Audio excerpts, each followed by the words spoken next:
शरीर र मनमा धेरै ठुलो फरक छैन। हिजो आज विज्ञानले बडो गजब शब्द प्रयोग गर्छ, भन्छ साइकोसोमा, मनहा शरीर।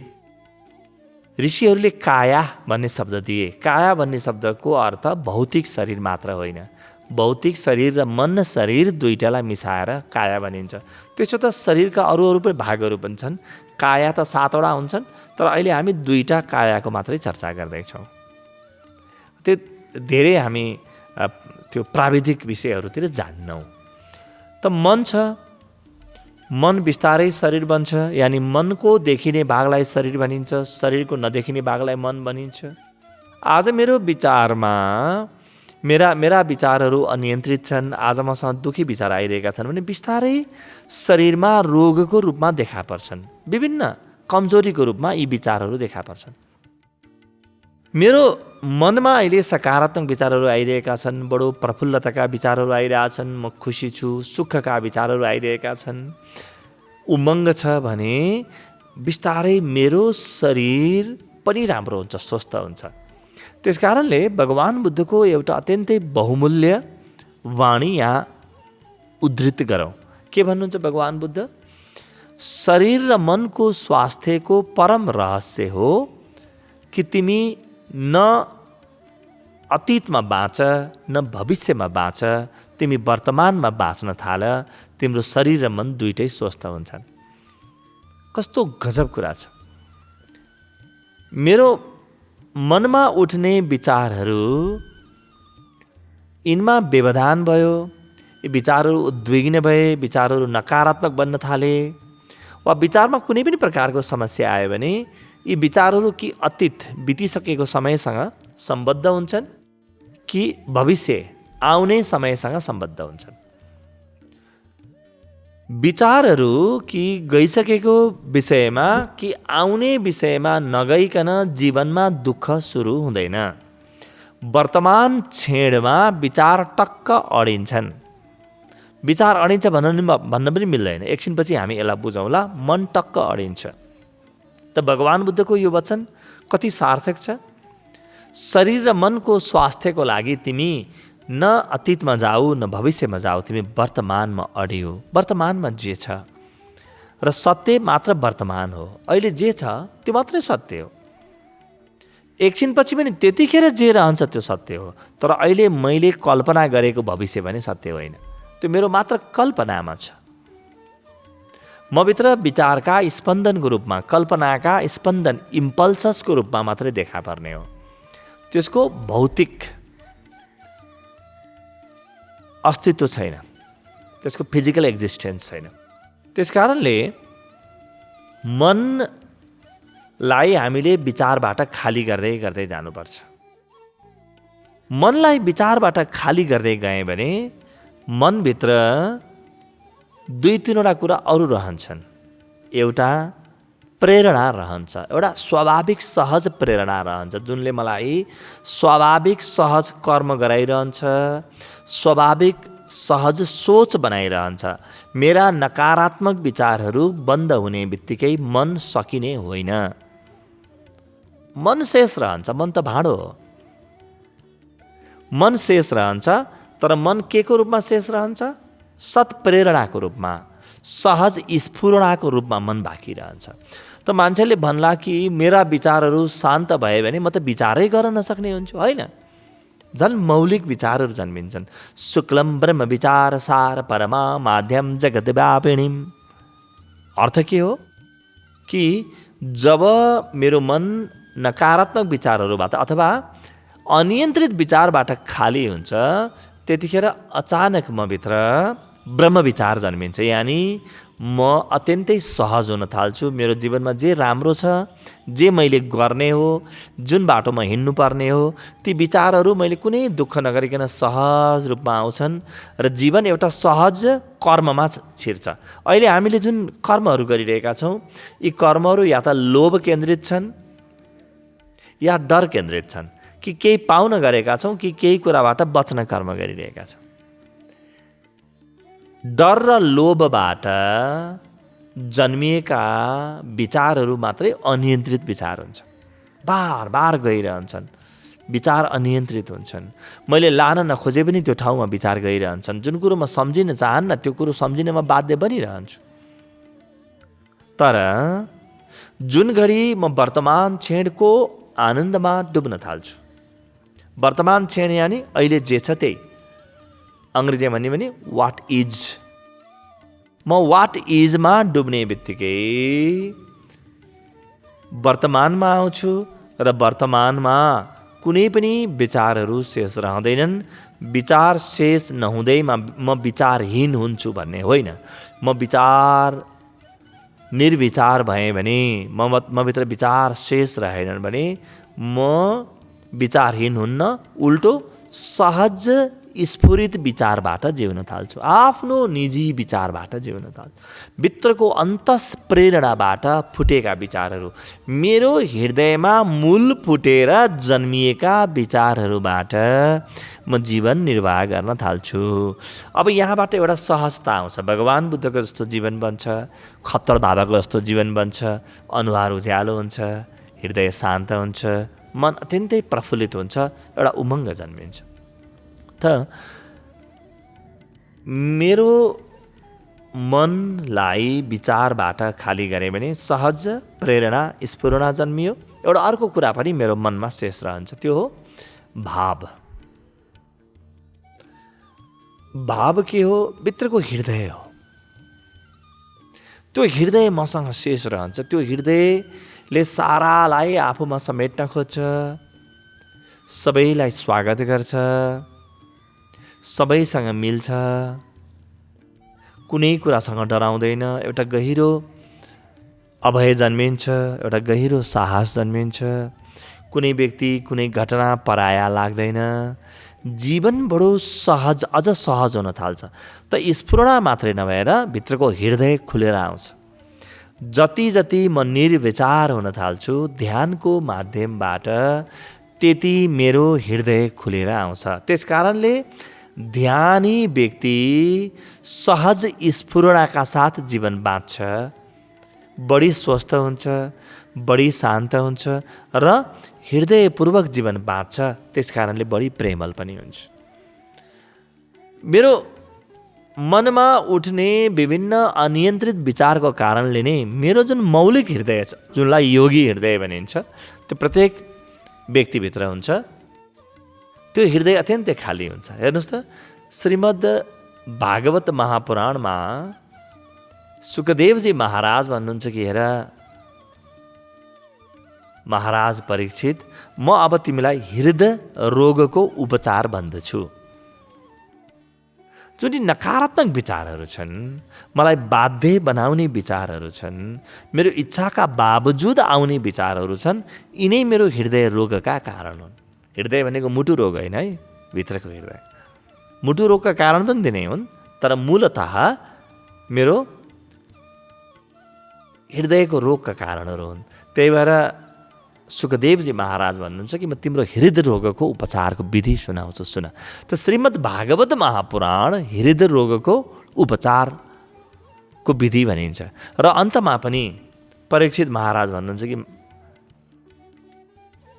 सुखदेवजी महाराज मेरो हृदय रोगको निवारण गरिदिनु भयो, मलाई खाली बनाइदिनु भयो, मेरो अब हृदयमा केही पनि छैन। बस एउटा मौलिक हृदय छ जहाँ सहज प्रेमका स्फुरणा छन्, जहाँ जीवन एउटा आफ्नो बाटोमा बगेको छ, जहाँ कुनै पनि कुरा कृत्रिम छैन, जहाँ सबै कुरा सहज छ, जहाँ सहज प्रेम छ, त्यहाँ पुगेको छ भन्नुहुन्छ। त यो हृदय खुलेर आउँछ।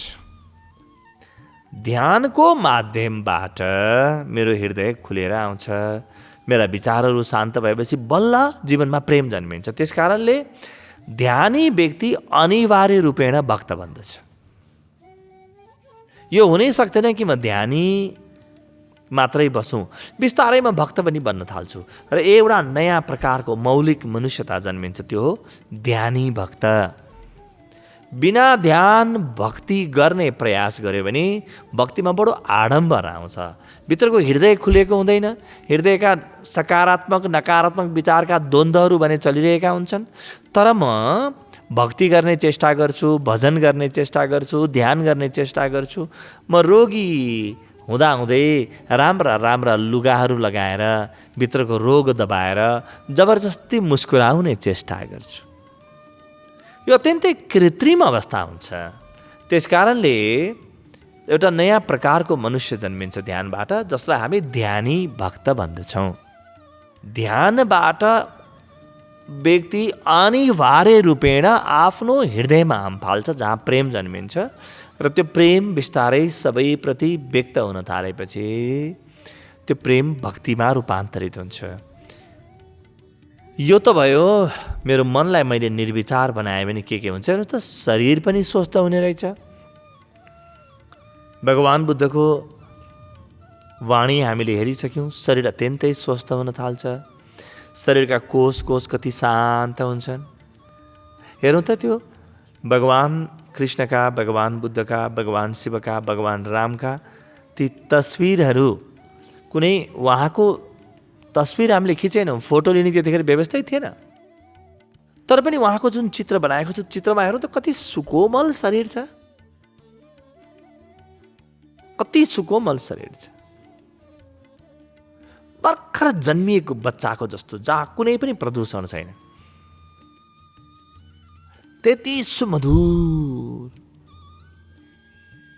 त्यो परम पारदर्शी शरीर। भर्खर जन्मिएको बच्चाको शरीर कति प्यारो हुन्छ, कति सुन्दर हुन्छ। त्यो सौन्दर्यलाई कसले व्यक्त गर्ला? भर्खर जन्मिएको बच्चाको सौन्दर्य, भर्खर पालुवा लागेको वृक्षको त्यो सौन्दर्य, भर्खर फुल फुट्न थालेको त्यो फुलको सौन्दर्यलाई कसले व्यक्त गर्न सक्ने? भर्खर पर्न आँटेको पानी, जब त्यो पर्जन्य वर्षा बनेर बर्सिन आँटेको छ, त्यतिखेरको जुन सौन्दर्य छ, त्यो सौन्दर्य केही अभिव्यक्त हुन खोजेको छ। त्यो सौन्दर्य जुन छ भरिभराउ छ, त्यहाँ भविष्य पनि छ। त्यो सौन्दर्यमा पुरै भविष्य आफूमा समाहित गरेको छ, एउटा सम्भावना बोकेको सौन्दर्य। हेर्नु त त्यो कस्तो विराट सौन्दर्य हुन्छ। हो, त्यो सौन्दर्य हामीले भगवान् बुद्धको, भगवान् कृष्णको अङ्ग अङ्गमा अनुभव गर्न सक्छौँ। र यदि म आफू निर्विचार हुन सकेँ भने मेरो जीवनमा पनि त्यही सौन्दर्यको अनुभव गर्न सक्छु।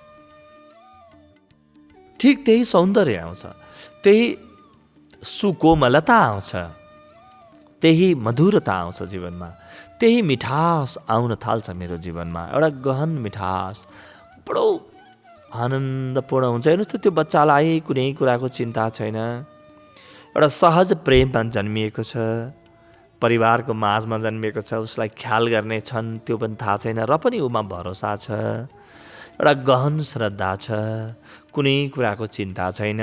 न उसले विगत बोकेर आएको छ, न ऊ भविष्यको चिन्ता गरेको छ। निरन्तर उसलाई उसको वर्तमानबाट कसैले डगमगाउनै सक्दैन। त वर्तमानमा टिक्नु मात्रै सौन्दर्य रहेछ, जति म वर्तमानमा टिक्छु। त्यसकारणले हामीले कविहरूका कविताहरू हेरौँ, साधारण कविका कविता हेरौँ, र जसलाई हामीले महाकविहरू भन्यौँ, चाहे यिनी कवि शिरोमणि लेखनाथजी हुन्, चाहे राष्ट्रकवि हाम्रो माधवजी हुनुहोस्, अथवा चाहिँ महाकवि देवकोटा, अथवा महाकवि कालिदास, अथवा महाकवि रवीन्द्रनाथ ठाकुर, वा सेली, वा इट्स, वा विटमेन का कविताहरू हामी हेरौँ। ती कविता कस्ता छन्? साधारण कविको कवितामा जीवनका दुःख सुखको कथा छ, तर यी महाकविको कथाहरूमा बडो चरम सौन्दर्यको कथा आउँछ। किनभने महाकवि व्यक्ति त्यतिखेर हुन्छ जब विचारका बादलहरू छट्न थाले र सत्य जे हो त्यही देखिन थाल्यो। विचारले सत्यलाई रोकेको हुन्छ। यी विचार बाध्यात्मक हुन्छन्, यी विचारले सत्यलाई रोकेका हुन्छन्, र विचारका बादल जब छट्न थाले, खाली हुन थाल्यो आकाश, सत्य प्रगट हुन्छ, र त्यो सत्यको अभिव्यक्ति हो। त्यो सत्य जस्तो देखिन्छ त्यस्तै बिस्तारै अभिव्यक्त गर्न थाल्छन्। म यो भन्दिनँ कि सबै महाकविहरूका सबै कवितामा यो स्वाद आउँछ, होइन। केही कविता त्यो व्यक्ति जो आफ्नो निर्विचारमा पुरै डुबेर कवि भयो उसलाई हामी ऋषि भन्यौँ। हाम्रा ऋषिहरू के हुन् त? हाम्रा ऋषिहरू एउटा फरक प्रकारका कवि हुन्। यी महाकवि मात्रै होइनन्, महा के कवि भन्ने यिनलाई? महर्षि व्यासलाई कस्तो कवि भन्ने? ऋषि अगस्त्यलाई कस्तो कवि भन्ने? हामीले महाकविहरू नि, जसले सत्यलाई देखे, सत्यको झन्कारलाई सुने, सत्यलाई स्पर्श गरे, सत्यको मिठासलाई चाखे, सत्यको सुगन्धलाई अनुभव गरे, सत्यलाई देखे र त्यहाँबाट जब लेख्न थाल्छन् त्यो सत्यको, त्यो सौन्दर्यको विवरण बडो अनौठो हुन थाल्छ। त्यसकारणले महाभारत यस्तो काव्य हो, रामायण यस्तो काव्य हो जुनको अगाडि संसारका सबै साहित्यहरू जोडिदिए पनि हुँदैन, पुग्दैन। महाभारत त्यति ओजस्वी छ, त्यति गहन छ र त्यो गहनता महाभारतको कारणले आउँदैन, 1,00,000 श्लोकको कारणले, 1,12,000 श्लोकको कारणले आउँदैन। यो गहनता परम कवि वेद व्यासको कारणले आउँछ। कोही पनि व्यक्ति निर्विचार भयो र उसमा कवि हृदय छ भने उसका सृजनाहरू परम हुन थाल्छन्। हो, हामीले ऋषिका कविताहरू पढ्नुपर्छ भन्यौँ। यिनको पढ्नै पर्छ ऋषिका कविताहरू, किनभने यिनले परम सत्यलाई व्यक्त गर्छन्, जीवनको परम सत्यलाई उजागर गर्छन्। परम सत्यको केन्द्रबाट जन्मिएका हुन्छन् यी कविताहरू। त यो थियो हृदयको व्याख्या। हृदय के हो? त्यसो त हृदयको व्याख्या गर्न सकिँदैन, अनुभव मात्रै गर्न सकिन्छ। प्रत्येक व्यक्तिको अनुभव हो। मनको अनुभव त हामीलाई छ, विचारको अनुभव हामीलाई छ, बुद्धिको अनुभव हामीलाई छ। जहाँ विचार चल्छन् त्यो मेरो मन हो र चलिरहेका विचारको अनुभव छ, तर धड्किरहेको त्यो जीवन्त हृदयको अनुभव हामीलाई छैन। हृदयको अनुभवको लागि जीवनलाई फरक बनाउन थाल्नुपर्छ र ध्यान एउटा अत्यन्तै महत्त्वपूर्ण औजारको रूपमा मनुष्यको अगाडि छ। एउटा अर्को विषयको चर्चा गरौँ। हामीले भन्यौँ हृदय वा भाव, त्यत्तिकै गहनताका साथ व्यक्तिभित्र विवेक हुन्छ। विवेक के हो?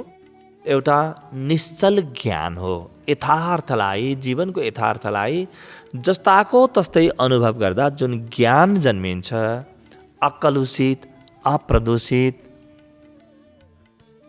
त्यो विजातीय होइन, स्वजातीय, सजातीय जुन ज्ञान हुन्छ, त्यो ज्ञानलाई विवेक भनिन्छ। त विवेक दृष्टि भनेको के हो? भित्रबाट ब्रह्माण्डको मूलभूत सत्यलाई चिनेर जन्मिएको दृष्टि हो त्यो विवेक दृष्टि। त्यो विवेकको पदार्पण हुन्छ जीवनमा।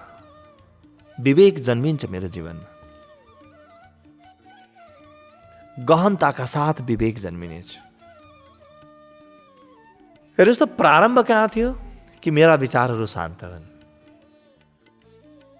विचारलाई शान्त बनाउने बित्तिकै मभित्र सहज स्फुरणा जन्मियो, सहज कर्म जन्मिए, सहज प्रेरणा जन्मियो। बिस्तारै मभित्र हृदयको अनुभव आउन थाल्यो र विवेकको अनुभव पनि आउन थाल्यो।